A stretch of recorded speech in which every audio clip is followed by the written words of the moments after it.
You know that feeling when you're standing in your apartment surrounded by stuff, a closet packed with clothes you never wear, gadgets still in boxes, furniture that cost thousands, and you're checking your bank account with actual dread, 2 missed paychecks from total panic? Or when you see someone who earns way less than you somehow taking vacations, handling emergencies without stress, and you're wondering what secret they know that you don't. Or when you realize you've been making good money for years, but have absolutely nothing to show for it except a storage unit full of regret. Sound familiar? Well, what if the reason you're always broke has nothing to do with your income and everything to do with a hidden tax you're paying every single day on everything you own? Most people think financial problems get solved by earning more. But here's the thing they're missing. Someone earning $50,000 can have 10 times more financial security than someone earning $100,000. And it's not luck or inheritance. It's because they understand the true cost of ownership. My name is Matt, and I spend way too much time thinking about minimalism, consumer psychology, and why some people build wealth effortlessly while others stay trapped in financial anxiety despite solid incomes. If you're someone who wants to understand the real mechanics of financial stability instead of just another budgeting lecture, make sure to hit that subscribe button and give this video a thumbs up if it ends up helping you finally break free from earning more, but never having more. Before we dive into the specific rules, let me ask you something. When you buy something, what does it actually cost you? Most people think about one number, the price tag. You buy a $3,000 couch, it costs $3,000, transaction complete. But that's not how possessions actually work. The truth is everything you own costs you twice. The first cost is the purchase price. The second cost is what you pay to own it. And this second cost is often larger than the first. Here's what actually happens. That $3,000 couch occupies about 30 square feet in your apartment. If you're paying $2,000 monthly for 800 square feet, that's $2.50 per square foot. Your couch costs you $75 every single month just in space rental. Over 5 years, that's $4,500 in implicit rent. Add the purchase price, and that couch cost you $7,500, not $3,000. And we're not even counting maintenance, insurance, moving costs, mental energy spent organizing around it, or the stress of protecting it. Every possession you own creates an ongoing subscription fee you never consciously agreed to pay. This is why people earning 6 figures stay broke, while people earning half as much build wealth. The high earners are subscribed to expensive lifestyles. The wealth builders understand the true cost and ruthlessly eliminate anything that isn't worth it. But here's where it gets really interesting. Once you understand these hidden costs, you can't unsee them. And that awareness alone will save you more money than any raise you'll ever get. Let me explain what's happening in your brain when you're surrounded by possessions you don't actually need or want. When you own too much, your brain operates in permanent low-grade overwhelm. Every object in your environment sends a signal. Organize me. Clean me. Maintain me. Decide what to do with me. Your conscious mind might not register these signals, but your subconscious is processing every single one. Research from Princeton's Neuroscience Institute shows that physical clutter competes for your attention, reducing performance and increasing stress hormones. Your mental bandwidth gets consumed by background processing that produces nothing useful. You're just tired and stressed, and you don't even know why. This state destroys your financial decision-making. When your brain is maxed out managing stuff, you have less capacity for important choices. You make more impulse purchases because your willpower is depleted. You avoid dealing with finances because it feels overwhelming. You choose short-term comfort over long-term strategy because you're already stressed. But something remarkable happens when you reduce what you own to only what you use and value. Your brain shifts from survival mode to strategic mode. Suddenly, you have mental space. You think clearly about priorities. You notice opportunities instead of just reacting to crises. UCLA Center on Everyday Lives of Families found that mothers' stress hormones spiked when dealing with clutter, and more possessions meant higher baseline stress. This isn't about being organized. It's about reclaiming the mental energy that possessions steal, energy you desperately need for good financial decisions. Here's where the math starts getting really exciting. Let's say you earn $70,000 after taxes, about $5,800 monthly. Your necessities, rent, food, utilities, insurance, transportation, cost $4,000. That leaves $1,800 for everything else. Most people spend all $1,800 on lifestyle. Dinners out, new clothes, gadgets, entertainment, small purchases that feel harmless. They save nothing. Others try to save, but constantly get derailed by things they need. But let's say you apply minimalist rules. You audit your possessions, eliminate half of what you own, and commit to strict purchase criteria. Instead of spending $1,600 of that $1,800 on consumption, you spend $600. You still enjoy life, go out with friends, have hobbies. You're just not constantly acquiring stuff. That means you save $1,200 monthly. In 12 months, you have $14,400 saved. That's a full emergency fund covering 4 months of expenses. Financial emergencies stop being emergencies. Car breaks down? Annoying, not devastating. Medical bill arrives? You handle it without panic. Here's the part that will blow your mind. After year 1, your psychology changes permanently. You're no longer paycheck to paycheck. You can start investing. Keep 4 months in cash. Invest everything beyond that.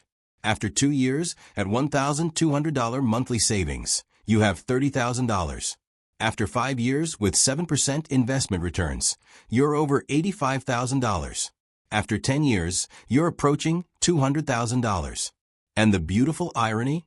You did this earning $70,000, living in the same place, enjoying normal life. No suffering, no deprivation.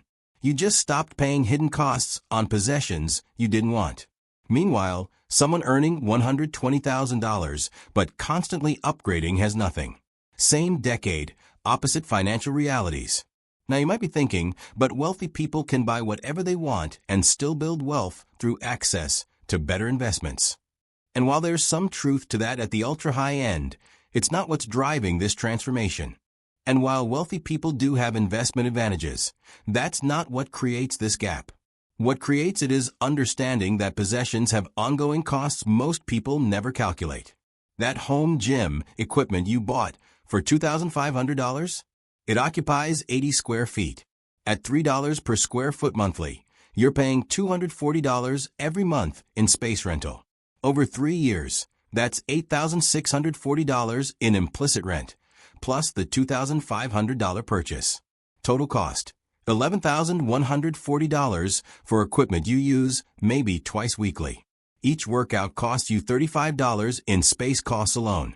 But here's the part that most people completely miss, and it might be the most important point in this entire video. When you eliminate possessions you don't need and stop impulse buying, you're not just saving money. You're proving something to yourself. You're demonstrating you can control your environment and impulses. You're building the psychological foundation every other financial skill depends on. You fundamentally rewired your brain and built the most important habit you'll ever develop: distinguishing between actual needs and manufactured wants. Think about what this looks like practically. You walk past store displays that would have triggered purchases before, and now you just don't care. Not because you're forcing yourself to resist, but because you genuinely don't want more stuff. The desire itself changed. Small expenses that used to feel important now seem absurd. You see a $50 decorative item and immediately calculate. It requires space, dusting, maintenance, eventual disposal. The math doesn't work. You don't buy it. No willpower required. Even better, you start noticing opportunities that were invisible when you were financially stressed. A friend mentions a side project earning extra income, and instead of thinking, "I don't have time," you realize you do, because you're not spending hours managing possessions. You hear about an investment opportunity, and instead of passing because you have no capital, you actually have savings to deploy. Here's something else that happens around the $20,000 mark that changes everything you thought you knew about career decisions. Now let's talk about what happens to your career once you hit savings milestones while maintaining low consumption.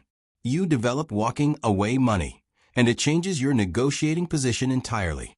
When your boss knows you need this job desperately, when you're 2 paychecks from crisis, you have zero leverage. You take whatever raise they offer. You accept unreasonable demands.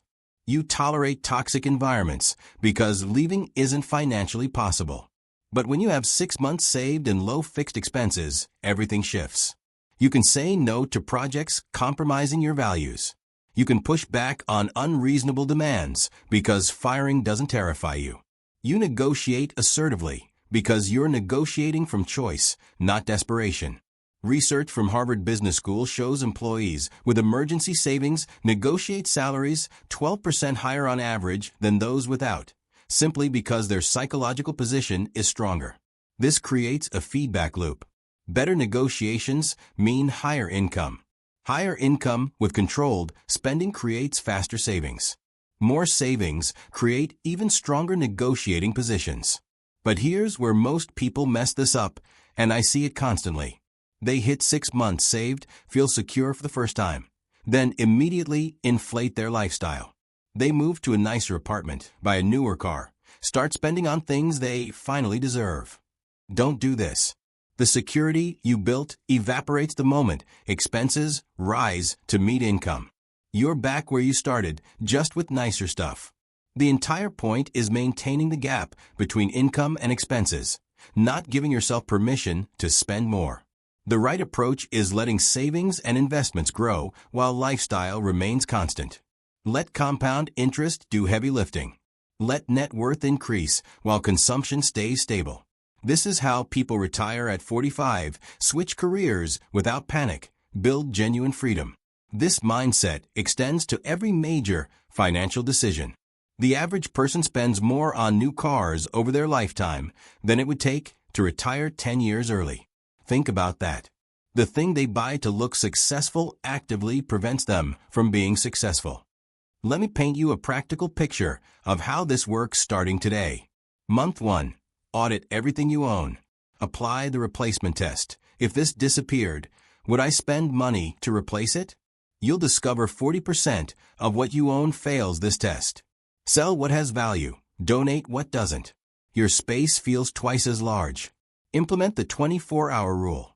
Wait a full day before any non-essential purchase. Month 2. You're shocked the 24-hour rule eliminated 70% of impulse purchases you would have made. Money you're not spending accumulates automatically. Set up a separate savings account.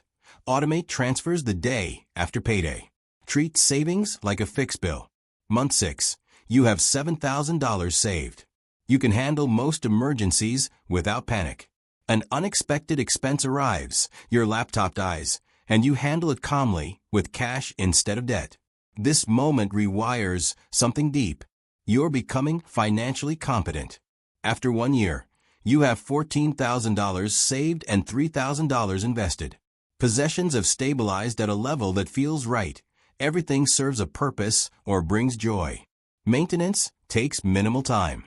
Mental space has cleared dramatically. After 5 years, you have $85,000 invested. Your income likely increased through promotions, but spending remained constant. The gap between income and expenses widened, accelerating wealth building. And you did this while maintaining totally normal life. No sacrifice, no burnout, just a system that works. Here's what makes this sustainable. You're not depriving yourself of experiences. Minimalism isn't refusing to spend. It's spending deliberately on what matters and ruthlessly eliminating what doesn't. You might spend more on travel because it creates memories. You just stop spending on possessions, creating clutter and stress. And this connects to something bigger. You can't buy your way to happiness, but you can definitely clutter your way to misery. Every object you bring home that doesn't serve a clear purpose makes life marginally worse, not better.